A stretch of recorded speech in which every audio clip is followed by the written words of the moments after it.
तो स्टूडेंट्स कैसे हैं आप सब? आई होप बहुत अच्छे होंगे। तो हम क्रैश कोर्स पढ़ रहे थे। तो क्रैश कोर्स में हम 3 दिन कंप्लीट कर चुके हैं और हमारा फर्स्ट चैप्टर चल रहा था इलेक्ट्रिक चार्जेस एंड फील्ड्स, जिसमें हमने 3 डेज में ऑलमोस्ट चैप्टर कंप्लीट कर लिया है और आज ये लास्ट डे है इस चैप्टर के लिए, 4th डे। ठीक है, तो हमने क्या किया, फर्स्ट चैप्टर को विद इन 4 डेज हमने कंप्लीट कर लिया है पूरी तरीके से। ठीक है, तो मतलब कि जो हमें पढ़ना था वो सब इंपॉर्टेंट चीजें मैंने एकदम से आपको हर चीज समझा दी है और ये लास्ट है आज का। आज ये आपका फर्स्ट चैप्टर पूरा कंप्लीट हो जाएगा। ठीक है, फिर हम कल से सेकंड चैप्टर स्टार्ट करेंगे। तो जितना भी मतलब हम मोस्टली एक चैप्टर को ज्यादा नहीं 4 से 5 दिन देंगे और हर एक टॉपिक मैंने आपको समझाया है। इसमें हर एक टॉपिक रिलेटेड कोई टॉपिक नहीं छोड़ा है, जो भी हमारी अकॉर्डिंग टू जो भी एग्जाम में आएगा सीबीएसई बोर्ड के 12th क्लास के 2021 के जो रिड्यूस सिलेबस है उसके अकॉर्डिंग मैंने आपको ये सब कुछ समझाया है। आई होप आपको बहुत अच्छे से समझ में आया होगा और आपने बहुत अच्छे से पढ़ा होगा। Now first introduce myself Manisha Sharma and welcome to my channel Eduvector. Please मेरे चैनल को लाइक शेयर सब्सक्राइब करना ना भूलें और for more results please press the bell icon. तो स्टार्ट करते हैं। तो कल हमने पढ़ा था गॉस थ्योरम तक। ठीक है, कि गॉस थ्योरम क्या होती है, हमने उस तरीके से क्या कहते हैं उसे कुलाम्ब्स लॉ से गॉस थ्योरम बनाई थी और फिर गॉस थ्योरम से वापस से हमने कुलाम्ब्स लॉ डेरिवेट किया था। ठीक है, तो आज हम पढ़ेंगे एप्लीकेशंस ऑफ गॉस थ्योरम, जो कि मैंने आपको कल भी बताया था कि हम कल ये पढ़ने वाले हैं। ठीक है, तो सबसे पहली एप्लीकेशन क्या है गॉस थ्योरम में, वो ये आती है कि field due to an infinitely long charged wire. अब इसमें क्या है कि हमारे पास एक लॉन्ग चार्ज्ड वायर है, हमारे पास क्या है, एक लॉन्ग चार्ज्ड वायर है। ठीक है, और वो क्या है, पूरी तरीके से जैसे आपको ये वायर दिख रही होगी, ये क्या है, पॉजिटिवली चार्ज्ड है। क्लियर? जो मैंने आपको ये डॉट में जो बनाया हुआ है, हमेशा मैंने आपको कल एक बात बताई थी कि गॉस थ्योरम जो गॉस लॉ है वो हमेशा वर्क करता है किसमें, क्लोज्ड सरफेस में। तो क्या होना चाहिए, क्लोज सरफेस होनी चाहिए। ठीक है, ये इसके लिए क्या है, इंपॉर्टेंट पॉइंट है। अगर मैंने एक चार्ज वायर के बारे में कुछ फाइंड आउट करना है तो हम सबसे पहले इसे हमें क्लोज करना पड़ेगा, मीन्स टू से इसे हमने बंद करना है। तो जितने भी इसके आसपास की इलेक्ट्रिक फील्ड होगी हमने पहले उसके आसपास की इलेक्ट्रिक फील्ड बना ली। ठीक है, और उसी जो हम फील्ड जनरेट करते हैं उसी को हम बोलते हैं क्या, गॉसियन सरफेस। क्या बोलते हैं, गॉसियन सरफेस। आप एक चीज देखो, अगर आपके पास कोई भी चीज, मतलब आपके पास कोई एक थिन, हम कह सकते हैं एक थिन वायर है आपके पास। ठीक है, और अगर आपको इसे किसी चीज में डालना है या फिर हम कह सकते हैं इसके इस तरीके से कवर करें कि इसके चारों तरफ से ये पूरा कवर हो जाए, तो आप जब देखेंगे तो वो कुछ इस तरीके से हमें इस होल में इसे डालना होगा, तभी ये इसमें कवर हो जाएगी पूरी तरीके से। तो उसके शेप के अकॉर्डिंग ही हमें उसकी सरफेस बनानी होती है और उसी सरफेस को हम गॉसियन सरफेस बोलते हैं। ठीक है, बिकॉज ये सरफेस सिर्फ और सिर्फ गॉस लॉ में या गॉस से जो हम कैलकुलेट करते हैं उसमें यूज होती है, इसीलिए हम इसे गॉसियन सरफेस बोलते हैं। ठीक है, अब जैसे कि आपको दिख रहा है ये क्या है, एक पॉजिटिवली चार्ज्ड वायर है। ठीक है, अब इसको हमने इस तरीके से बनाया तो उसमें 3 सरफेस बनी। कौन कौन सी, एक सरफेस ये बनी S1, एक सरफेस बनी S2 और एक सरफेस ये बनी है हमारे पास S3। क्लियर हुई इतनी बात? ठीक है, इतना आ गया आपको समझ। अब एक बात बताओ, कोई चीज अगर यहाँ पर है तो इसके अकॉर्डिंग अगर मैं इसकी इलेक्ट्रिक फील्ड निकालूंगी तो इसकी इलेक्ट्रिक फील्ड कितनी हो जाएगी, आउटवर्ड्स। हमने यहाँ से कोई भी हमने इतना कवर किया, फिर हमने क्या किया, S1 सरफेस से कवर किया, इसकी इलेक्ट्रिक फील्ड भी कितनी हो जाएगी, ऐसे। फिर हमने इतना कवर किया, इसकी इलेक्ट्रिक फील्ड भी कितनी हो जाएगी, ये। ठीक है, अब हमने आपको कल एक चीज बढ़ाई थी कि फॉर्मूला होता है E.ds। ठीक है, तो हमें E और ds के बीच का एंगल निकालना होता है कि मतलब जो उसका सरफेस एरिया है, अब इसका सरफेस एरिया सर्कुलर होगा, किधर होगा, आउटवर्ड्स। ठीक है, आप एक कोई भी चीज लेंगे, अगर आपने सिलेंडर लिया हुआ है तो उसका जो सिलेंडर का, अब ये 3D तो है नहीं, सिलेंडर का जो अपर है, अपर सरफेस जो आपको दिख रहा है, अपर सर्कुलर जो होता है, अगर हम उसमें कोई चीज पुट करेंगे तो क्या होगा, उसका सरफेस एरिया परपेंडिकुलर होगा। अब अकॉर्डिंग टू दिस अगर हम देखेंगे तो वो इस तरीके से आएगी, मीन्स टू से ds भी इसी की डायरेक्शन में होगा। नंबर 3, इससे भी क्या होगा, ये परपेंडिकुलर हो गया। इतनी बात आई समझ में? ठीक है, तो सबसे पहले मैं इसे कैलकुलेट करती हूँ कितना। अब जो मेरे पास सबसे पहले अब मैं जो यूज करने वाली हूँ ये है कि हमने कल निकाला था कि d फाई ई को हम क्या लिखते थे, सॉरी, फाई ई को हम लिखते थे E.ds। ठीक है, आगे इतनी बात समझ में। हमारा ये फॉर्मूला कल हमने जो इलेक्ट्रिक फ्लक्स का निकाला था वो ये था phi E is equals to E dot ds। बस हमने क्या करना है, इसी का ही यूज करना है। ठीक है, अब हम निकालेंगे इसमें टोटल फ्लक्स। क्या निकालेंगे अब हम? Total flux.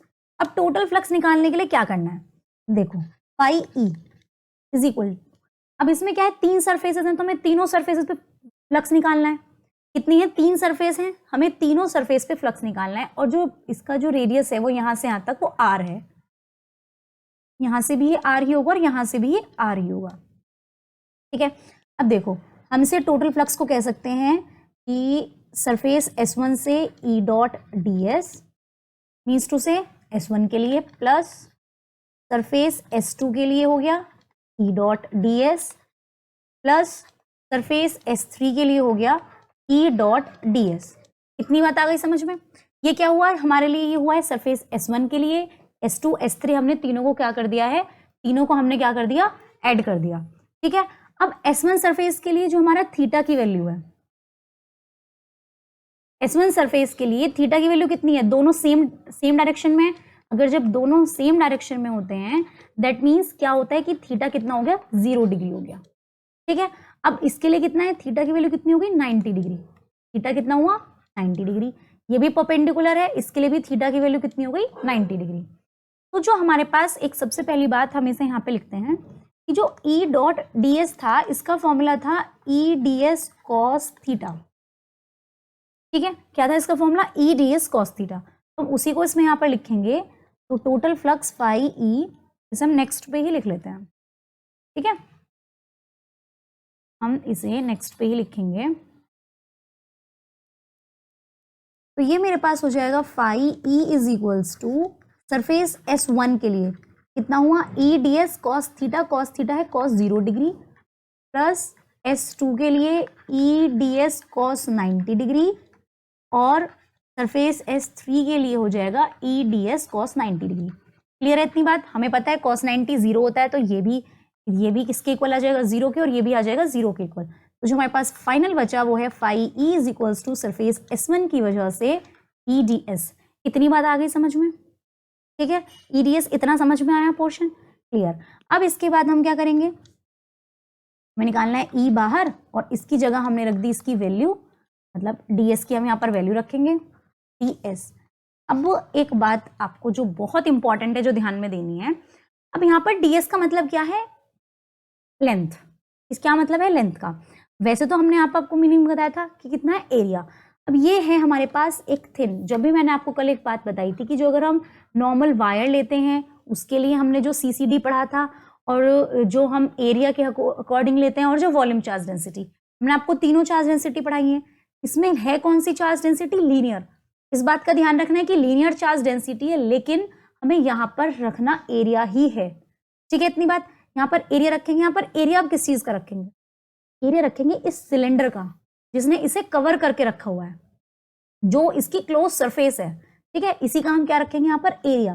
That means E ये किसके इक्वल हो गया, 4। अब सिलेंडर का एरिया कितना होता है, सिलेंडर का एरिया होता है 2 पाई RH। ठीक है, सिलेंडर का होता है 2 पाई RH। हम यहाँ पर इस H की जगह अगर हम यहाँ पर इतनी डिस्टेंस को L मान लें, अगर हम इसकी डिस्टेंस L मान लें तो हमारे पास हो जाएगा 2 पाई RL। ये क्या होता है, सिलेंडर का सरफेस एरिया होता है। तो हम यहाँ रखेंगे 2 पाई RL। क्लियर है इतनी बात। ये हुआ हमारी इक्वेशन नंबर फर्स्ट। ठीक है, आगे आपको समझ में। अब इसकी बात, ये तो हो गया हमारे पास जो हमने फॉर्मूला निकाला है। अभी हमने गॉसियन सरफेस का कुछ नहीं बताया कि चार्ज डेंसिटी कौन सी लेंगे। अब उसने सीधा सीधा बोल दिया कि लॉन्ग चार्ज वायर है। अब हमने जब भी आपको बताया था कि अभी मैंने कि अगर वॉल्यूम चार्ज डेंसिटी होती है जो हमने CCD में पढ़ा, सरफेस चार्ज डेंसिटी और एक लीनियर चार्ज डेंसिटी। जो लीनियर चार्ज डेंसिटी थी उसमें हमने फॉर्मूला पढ़ा है according to linear charge density.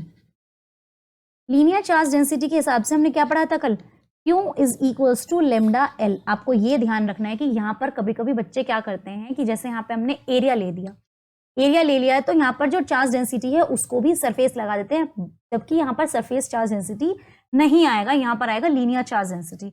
And this point is very important for you all. ठीक है, क्या यूज होगा यहाँ पर? Linear charge density. अब हम इसे यूज कहाँ करेंगे? अब हमें एक चीज और भी पता है कि फाई ई हमारा इक्वल होता है क्यू अपॉन एप्सिलॉन नॉट के। ठीक है, किसके इक्वल होता है? क्यू अपॉन एप्सिलॉन नॉट के। क्लियर? और जो हमारे पास फाई ई आया है अब, वो किसके इक्वल था? वो है E two pi R L. Clear हुई इतनी बात? इतनी बात आ गई समझ में? ठीक है, अब इन दोनों को हम क्या करेंगे? इक्वेट कर देते हैं। जब ये भी इक्वल है, ये भी इक्वल है, तो दोनों को जब हम इक्वेट करेंगे तो ये हो जाएगा Q upon epsilon naught is equals to E two pi R L. ठीक है, अभी मैंने आपको बताया कि क्यू की जगह में क्या रखना है? Lambda L upon epsilon not यहाँ पर रख सकते हैं। दैट मीन्स ये हो गया यहाँ पर लेमडा एल। आगे इतनी बात समझ में? इतनी बात आई समझ में? अब हम क्या करेंगे? इसे यहाँ से कैंसिल, एल से एल कैंसिल, तो जो हम यहाँ पर ई की वैल्यू निकालेंगे वो ई की वैल्यू हमारे पास क्या आ जाएगी? Lambda upon 2 pi epsilon not R. ये हमारे पास आ गई ई की value, lambda upon 2 pi epsilon not R. Means to से ये हुई हमारी कितनी? Electric charge density, sorry electric field हुआ due to infinite long charged wire. अगर आपको डायरेक्ट बता दे वो कि इलेक्ट्रिक फील्ड निकालनी है हमें इनफाइनाइट लॉन्ग चार्ज वायर, तो हमारा फॉर्मूला ये होगा। ठीक है, एक बार आप इसे देखना चाहें, कुछ नहीं है, यहाँ पर एक S1 था, S2, S3 तीन सरफेसेस थी। अब हमने क्या करना है कि इन तीन सरफेसेस को लेकर हमने टोटल फ्लक्स निकाला। इन दोनों की वजह से कैंसिल हो गया बिकॉज थीटा इज 90 डिग्री। एक बचा है, हमें उसको रखना है। सिर्फ इसमें जो मेन स्टेप था, एक तो यहाँ पर इसकी जो हमने जो गॉसियन सरफेस ली है हम उसके अकॉर्डिंग ही एरिया रखते हैं। तो सबसे पहले तो हमें सिलेंडर का एरिया यहाँ पर रखना है, और दूसरी चीज यहाँ पर ये है कि हमें लीनियर चार्ज डेंसिटी का यूज करना है, ना कि सरफेस चार्ज डेंसिटी का, जो मेन इंपॉर्टेंट है। ठीक है, उसके बाद हमने सीधा सीधा वैल्यू रखी और हमने इलेक्ट्रिक फील्ड इंटेंसिटी निकाल ली। क्लियर हुई इतनी बात? अब आते हैं नेक्स्ट है हमारे पास field due to a uniformly charge infinite plane sheet. अब हम बात करेंगे इनफाइनाइट प्लेन शीट की।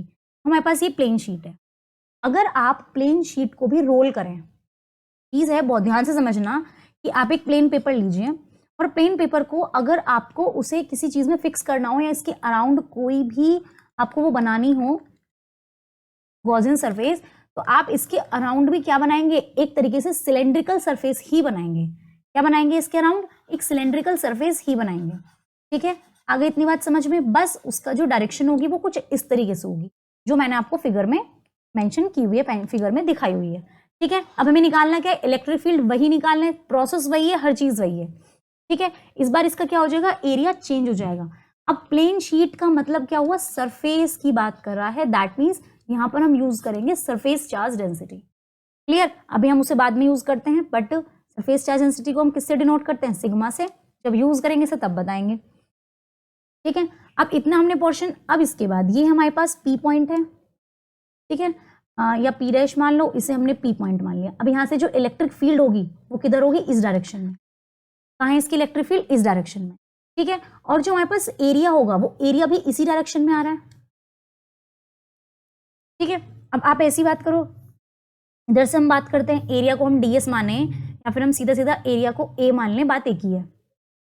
चलो डीएस मान लेते हैं। ठीक है, ऐसे ही इधर से इलेक्ट्रिक फील्ड इधर से भी इसी डायरेक्शन में है और एरिया भी वो सॉरी जो हमारे पास एरिया है वो भी इसी डायरेक्शन में होगा। क्लियर?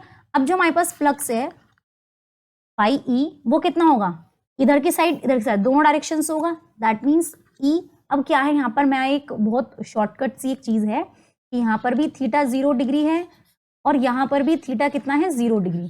जब थीटा 0 डिग्री हो जाएगा तो ये हो जाएगा ईडीएस और ईडीएस। क्लियर हुई इतनी बात? ये कितना हो जाएगा? ईडीएस हो जाएगा, क्योंकि कॉस थीटा से 0 हो जाएगा। अब फाई ई कितना हो जाएगा? ईडीएस। ठीक है, प्लस ईडीएस। ये तो हुआ एट पॉइंट पी और ये हुआ एट पॉइंट पी डैश। इतनी बात आ गई समझ में? ठीक है, इसका मतलब हम इसे कह सकते हैं कि 2EDS। क्लियर है? क्योंकि दोनों तरफ क्या है? सेम है। ये हमारे पास आ गया कितना? Total flux. अभी जो डीएस है, हम बात कर रहे हैं किसकी? हम डीएस को एरिया भी कह सकते हैं। क्या हम डीएस को एरिया कह सकते हैं? ए, जिससे कि हमारे लिए क्या हो जाए? इजी हो जाए। अदरवाइज आप इसे एज इट इज भी रहने दें, उससे कोई इफेक्ट नहीं पड़ेगा। ठीक है, तो हमारे पास होगी इक्वेशन फर्स्ट। अब अकॉर्डिंग टू गॉस थ्योरम अब हमें ये भी पता है कि गॉस थ्योरम क्या कहती है, जो हमने वहां पे किया same exact, pi E is equals to Q upon epsilon naught, ये हुई इक्वेशन 2। अब दोनों को क्या करेंगे, इक्वेट करेंगे। Now from equation 1 and 2 we get, क्या मिलेगा हमें, हमें मिलेगा यहां से सबसे पहले 2EDS ठीक है, is equals to Q upon epsilon naught. पहले एक काम करते हैं, हम यहाँ पर EDS की जगह ना A रख देते हैं, या फिर इसका एरिया रख दें। एरिया जितना भी प्लेन शीट का होगा, भी रेक्टेंगल है, सबका अलग अलग हो जाएगा। रेक्टेंगल होगा तो अलग होगा, पैरेललोग्राम होगा तो अलग होगा। तो हम यहाँ क्या करेंगे, अब इसकी जगह एक स्टेप यहाँ पर इंक्रीज कर लो, हो जाएगा phi E is equals to E A. हमने जो ये A रखा है वो एरिया हो गया, चाहे वो किसी भी चीज का एरिया हो। क्लियर हो इतनी बात, ठीक है। तो हम यहाँ पर भी रखेंगे, अब फिर इंटीग्रेशन हट जाएगा ना 2EA, ठीक है। ये हमारे पास इतना आ गया, ठीक है, इतनी बात आई समझ में।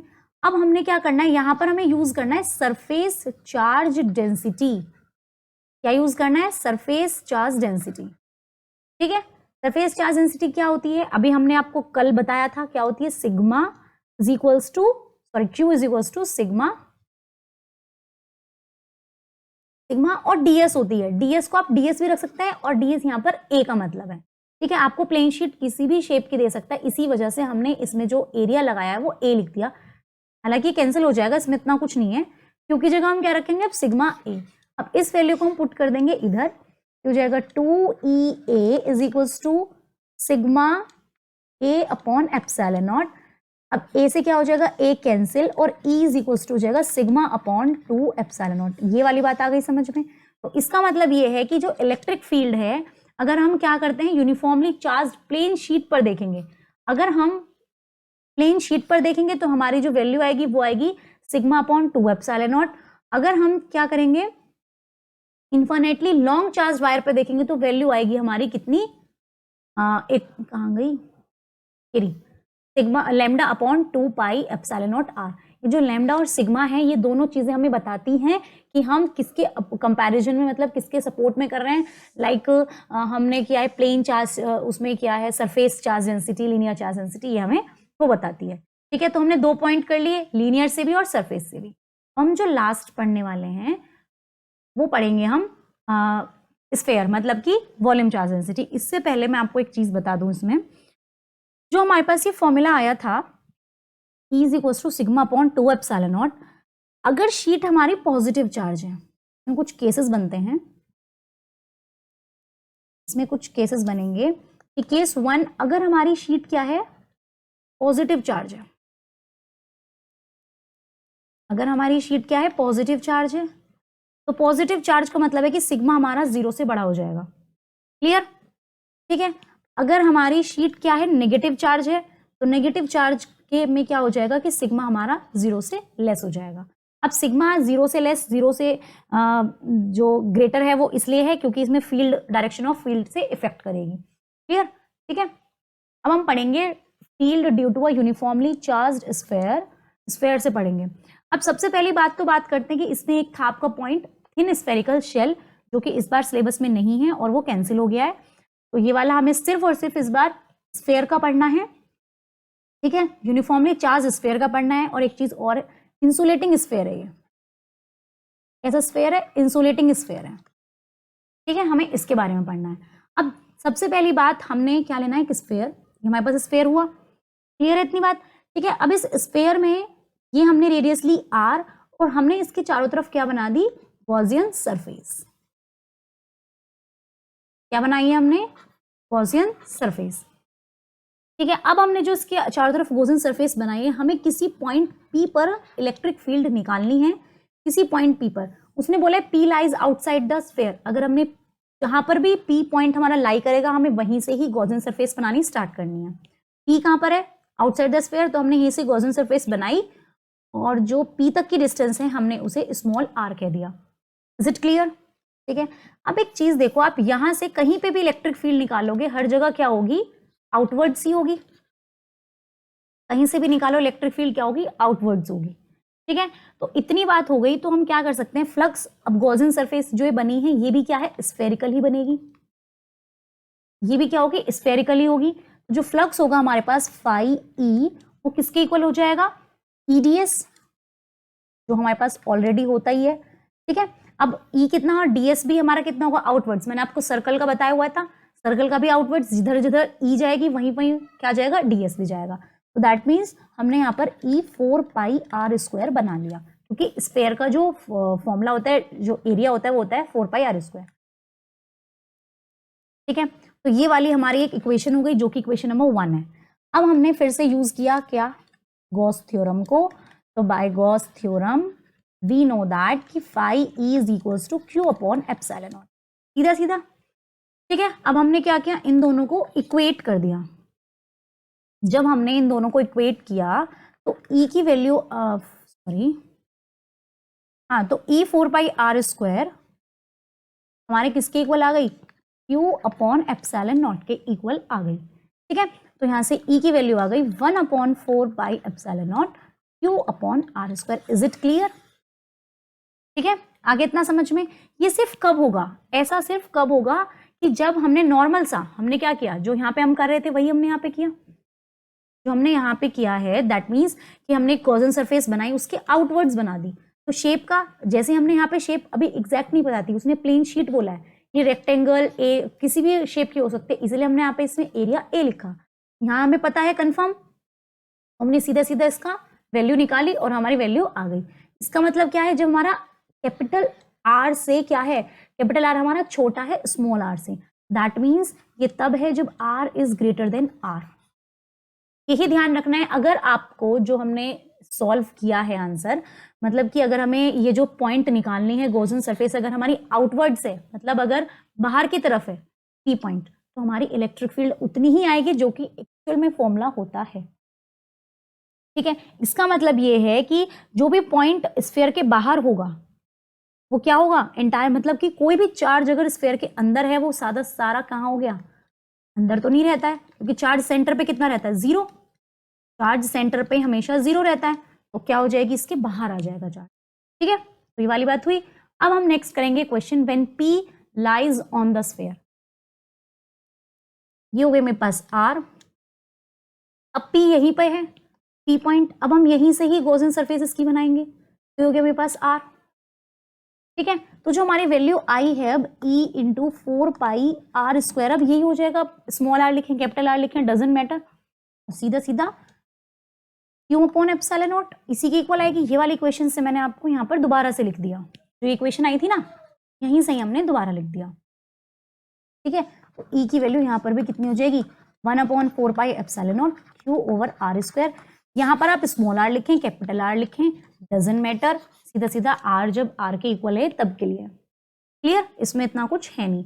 नेक्स्ट आती है हमारी सबसे इंपॉर्टेंट है, जो कि अक्सर पेपर में पूछी ही जाती है कि जब P lies inside the sphere, अगर हमारा P पॉइंट कहाँ होगा, स्फीयर के अंदर कहीं पे भी होगा, मानो P पॉइंट यहाँ पर है, तो जो मैंने आपको डिस्टेंस बताई थी P तक की वो कितनी होती है R।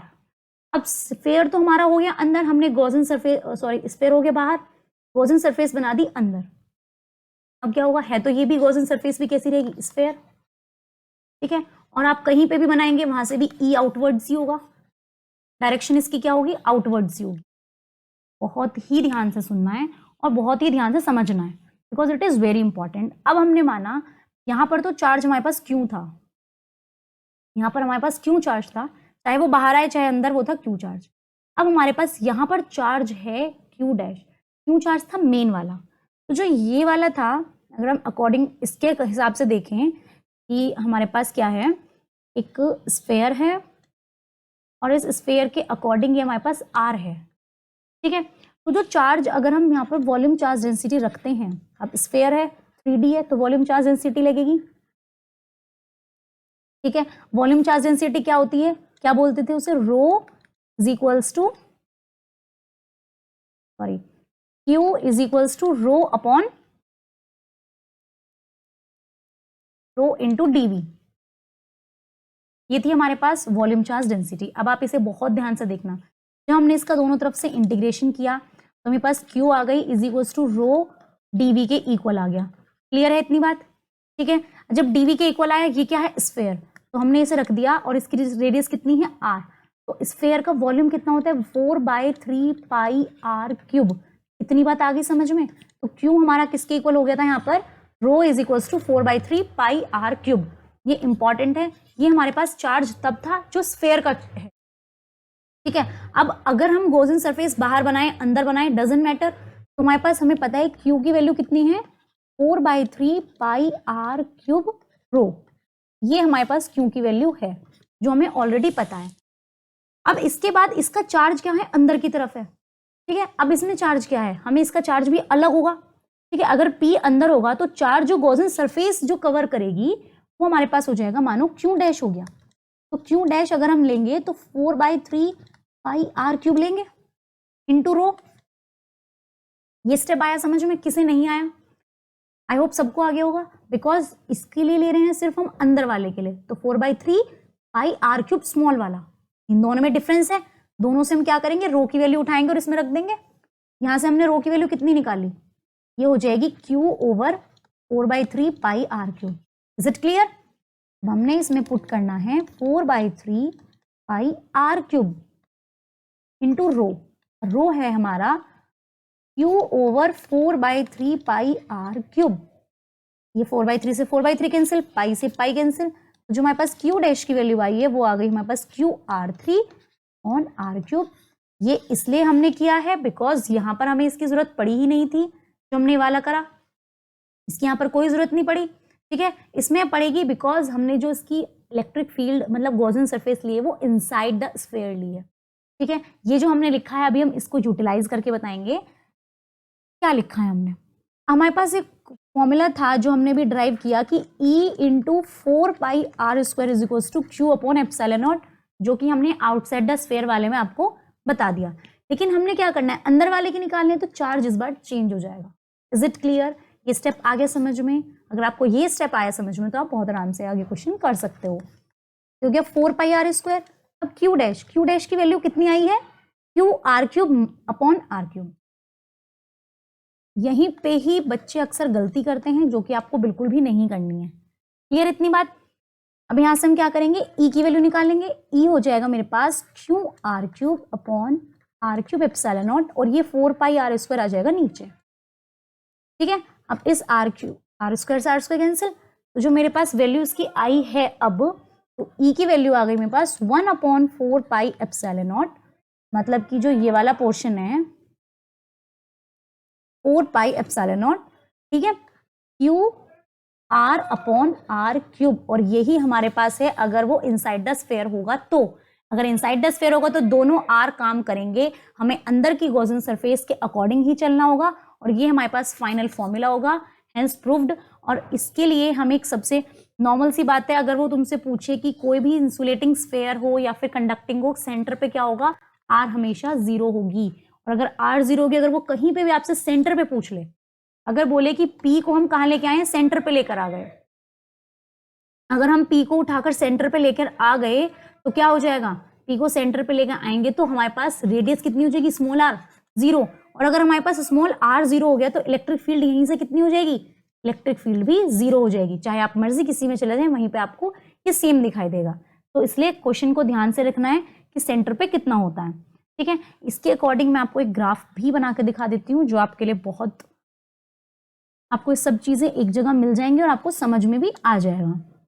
हमारे पास एक्स एक्सिस और ये वाई एक्सिस, इधर लेंगे हम इलेक्ट्रिक फील्ड और इधर लेंगे हम रेडियस, ठीक है। ये है 0।